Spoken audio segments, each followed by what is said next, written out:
Eu sou o professor André Lizetec e nesta aula, força magnética. Força magnética, nós iremos estudar as interações entre uma carga elétrica e um campo magnético. Se você colocar uma carguinha num campo magnético, apenas colocar, abandonar com velocidade zero, não tem força. Não existe força. Para ter força, precisa haver a carga, e essa carga precisa estar em movimento. Se você apenas abandonar, a força é zero. E se eu conseguir lançar? Se eu lançar, pode ser que também não tenha força. Por quê? Aqui, elas são paralelos. O campo e a velocidade são paralelos. Quando eles são paralelos, podem ter a mesma direção eles têm, porque são paralelos, podem ter o mesmo sentido ou sentidos opostos. Também não tem força. Okay? Quando que vai haver força? Quando você jogar uma carguinha com um certo ângulo, com uma certa angulação. Quando houver um ângulo entre a velocidade e o campo magnético, aí sim vai aparecer uma força. Certo?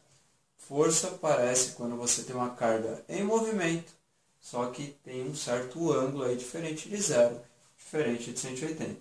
Essa força possui as seguintes características. Primeira coisa, perpendicular formado ao plano pelos vetores campo magnético e velocidade. Então aqui, ela está nesse plano aqui, entrando ou saindo da lousa.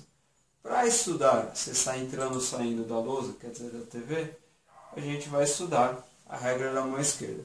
Quando você tiver essa situação, você vai pegar a sua mãozinha esquerda e vai fazer isso daqui. Não é isso daqui é até desconfortável. Você vai fazer um joinha e vai fazer isso daqui. Cada dedo vai representar uma grandeza. O polegar representa a força, o indicador representa o campo magnético e o médio representa a velocidade. Então aqui o que você vai fazer? O campo está para a direita da TV, a velocidade tem um certo ângulo aqui, então a força, que é o dedo polegar, aponta para dentro da TV. O que eu desejo para você é que você faça um bom vestibular. F, B, V. Aqui o campo está para a direita, a velocidade está um pouco inclinada e a força está indo para dentro. Esta regra serve para cargas positivas. E se a carga fosse negativa? Você inverte o sentido daquilo que você encontrar. Então, por exemplo, campo e velocidade, campo indicador, velocidade e o médio, força estaria para dentro. Se fosse uma partícula negativa, o que você faria? Inverteria o sentido daquilo que você achou. Nesse caso, eu achei a força para dentro, a força então estaria para fora. E o módulo? O valor?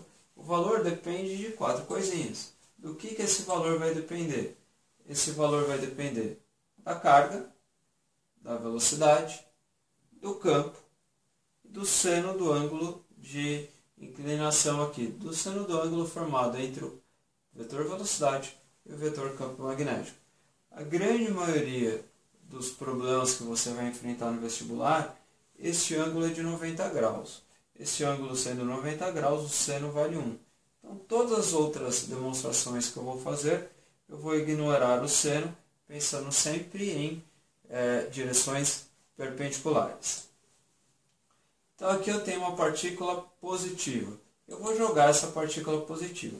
Aqui, onde não tem campo magnético, não tem problema. Aqui tem campo magnético, ele não vai seguir reto, ele vai fazer uma curvinha. Vamos ver para onde. Campo, que é o indicador, entrando, velocidade está apontando para a direita, a força está apontando para cima. Então ele vai fazer uma trajetória curva. Essa trajetória aqui, você pode acompanhar aqui pela regra da mão esquerda, vai mudando. Esse dedo aqui é a velocidade e esse dedo é a força. Olha aqui como os dois vão mudando. Os dois vão mudando em direção e sentido. Eles não mudam o valor, mas direção e sentido eles acabam mudando. Quando você tem essa situação, a partícula vai fazer uma trajetória circular de raio R. O módulo dela é constante, só que a força faz a direção e o sentido da velocidade variar. Então, uma coisa que o examinador pode te perguntar é justamente o raio. Como é que eu faço para calcular esse raio? Você tem que lembrar de força resultante centrípeta. Neste caso, quem é resultante centrípeta? A magnética. A magnética, que é VB, a centrípeta lá da mecânica, mv² dividido pelo raio. Aqui o que eu posso fazer? Eu posso cortar a velocidade, posso passar o raio multiplicando, e agora eu passo QB dividindo aqui massa e velocidade. Então, o raio da trajetória ela é diretamente proporcional à massa e à velocidade, e inversamente proporcional à carga e ao campo. Okay? Outra coisa que ele pode perguntar é o período. O período é o tempo para ele dar uma volta completa. Se você percebeu, lá naquele exemplo que eu passei, ele deu meia volta. Então fique esperto que alguns exercícios ele dá meia volta, alguns ele dá um quarto de volta. Aqui é o cálculo do período, que seria uma volta inteira. Se a velocidade é constante em módulo, né, em valor, ela só muda a direção e sentido, a velocidade é ΔS por ΔT. Só que quem que é ΔS? 2πr, o comprimento de uma circunferência.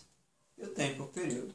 Então você tem, passando o período para cá, período vezes velocidade, é igual a 2πr, mas quem é R? mv/qb, eu acabei de deduzir ali atrás. A velocidade você pode cancelar. E o período, então o período é dado por 2πm dividido por qb. Tudo isso que eu falei foi simplesmente para cargas. Só que você pode ter cargas elétricas em movimento. Ou seja, em um condutor ou um fio retilíneo, você pode ter uma corrente. Corrente é movimentação dos elétrons. Então, nessa regra, o dedo indicador que valeria para a velocidade, agora vale para a corrente. Então, se eu fizer a regra da mão esquerda, o campo está para dentro, a corrente está para baixo, então a força que vai aparecer é para a direita. Campo entrando, corrente para baixo, força para a direita. Como que eu posso calcular o módulo? Força magnética a gente já viu que é QV vezes B. Só que você lembra lá do primeiro ano que velocidade pode ser escrito como ΔS por ΔT. Aqui eu vou mudar um pouquinho só. Eu vou passar o tempo está dividido em tudo. Eu vou colocar o tempo dividindo só o Q. E o que é o ΔS? O ΔS sumiu e apareceu um L. O que seria L? Seria o comprimento do fio, né? Seria o quanto que essa carga andou. Agora, se você se recorda, carga por tempo, corrente elétrica. Então você tem que a força magnética é dada por B, que é o campo magnético, I, que é a corrente que atravessa, e L, que seria o comprimento do fio. Okay? Para finalizar, quando você tem dois condutores retilíneos paralelos. Então, olha aqui. Aqui você tem uma corrente 1, num fio 1, você tem uma corrente 2 e um fio 2. Eu quero estudar como que é o campo magnético gerado por este fio. Estudar campo magnético, aí eu uso a regra da mão direita. Dedo polegar no sentido da corrente e o tapa, né? O movimento é de fechar a mão, vai te dar o campo. Então, se você fizer a regra da mão direita aqui, vou até me posicionar desse lado para ficar mais fácil. Olha aqui, ó. Regra da mão direita, polegar no sentido da corrente e o campo deste lado do fio, do lado esquerdo do fio, está entrando na TV. Agora, do outro lado, deixa eu mudar de novo a minha posição. Aqui, ó, o campo está saindo. Então, qualquer posição que eu coloque aqui, o campo gerado pela corrente 1, que eu estou escrevendo B1 de vermelho, fica atento às cores, aqui ele está saindo, né? Para baixo, saindo. Agora, vou estudar a da corrente 2. Dedão no sentido da corrente, polegar no sentido da corrente, sai desse lado, se sai desse lado, acaba entrando desse lado. Então, em qualquer ponto aqui, está o campo gerado pelo fio 2. Então, você pode verificar o seguinte. A corrente 1, ela sente os efeitos criados, ela sente os efeitos do campo criado por 2. E a corrente 2, ela sente os efeitos do campo gerado pelo fio 1. Então, olha aqui. Aqui vai aparecer uma força. Agora, para eu fazer a força, regrinha da mão esquerda. Campo entrando, corrente para baixo, força para a direita. Então, este fio sente uma força magnética para a direita. Agora, se eu aplicar a lei, a regra da mão esquerda, neste fio, campo saindo, campo para fora, corrente para baixo, a força vai aparecer para a direita. É lógico que tinha que ser para a direita, porque isso daqui forma um par de ação e reação. Esse fio puxa da mesma forma que esse daqui também puxa. Então, a força magnética, eu estou estudando a força nesse fio aqui. B1. B1 é o campo gerado pela corrente 1. Se eu estou estudando esse fio, a corrente é a dele. É a corrente 2. E L é o comprimento dos fios. Então, olha aqui. Só que vale lembrar lá de campo magnético que o campo gerado por um fio é μI dividido por 2πd. Eu vou pegar isso daqui, vou substituir ali e eu chego na fórmula da força magnética. A força magnética entre fios é μ e 1 e 2 dividido por 2π vezes d. O que seria d? D é a distância entre os fios e L é o comprimento dos fios. Quando aqui as correntes possuem o mesmo sentido, a força de atração. O que aconteceria se tivesse o sentido oposto? Por exemplo, se a corrente de 2 fosse para cima. Se eles tivessem sentidos opostos, a única mudança que iria ocorrer é que a força seria de repulsão, ao invés de atração.